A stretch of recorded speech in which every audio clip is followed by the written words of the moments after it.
राजा।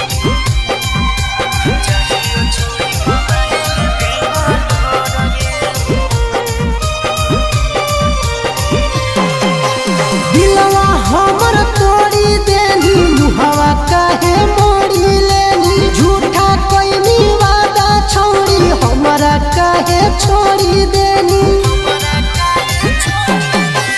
दिलवा हमर तोड़ी देनी मुहवा काहे मोड़ी लेनी झूठा कोई वादा छोड़ी हमरा काहे छोड़ी देनी दोसर संगे देखियो छतिया फाटो हतो मोर गे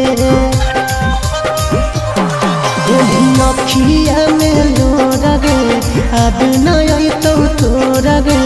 जहिया छोड़ी कमाए ले बेंगलोर गे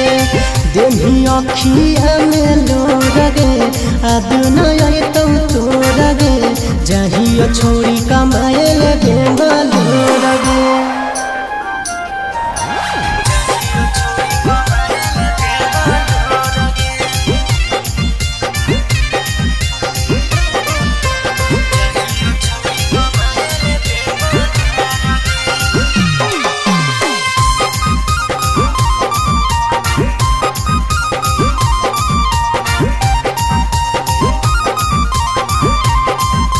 अब तोरे कारण वागे छौड़ी बहु नयन वागे छौड़ी लेले भी जनवा गे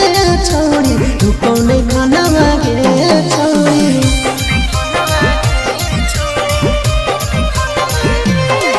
अब तोरे कारण वागे छौड़ी बहु नयन वागे छौड़ी लेले भी जनवा गे छौड़ी तू कौन खाना वागे छौड़ी हमरा के छोड़ी गेनी दोसरा के ओर गे देही अखिया में लोर गे आदि नय तो तोर गे जहिया छोड़ी कमाए ले बेंगलोर गे देही अखिया में लोर गे आदि नय तो तोर गे जहिया छोड़ी कमाए ले बेंगलोर गे।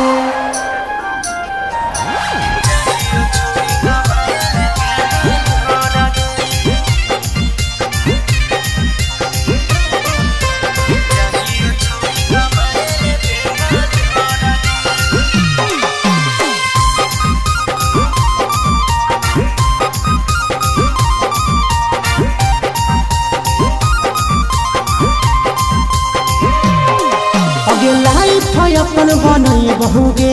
पैसा खूबे कमाई बहुगे तोरा से दूर चला जाई बहुगे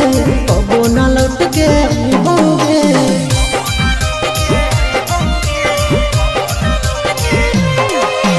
लाइफ अपन बनई बहुगे पैसा खूबे कमाई बहुगे तोरा से दूर चला जाई बहुगे कबो न लौट के बहुगे सागर बेदर्दी से बोले धीना तोड़ गे देही अखिया में लोर गे अब नय तो तोर गे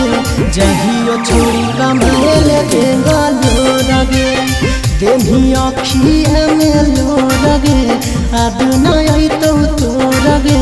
जहिया छोड़ी कमाए ले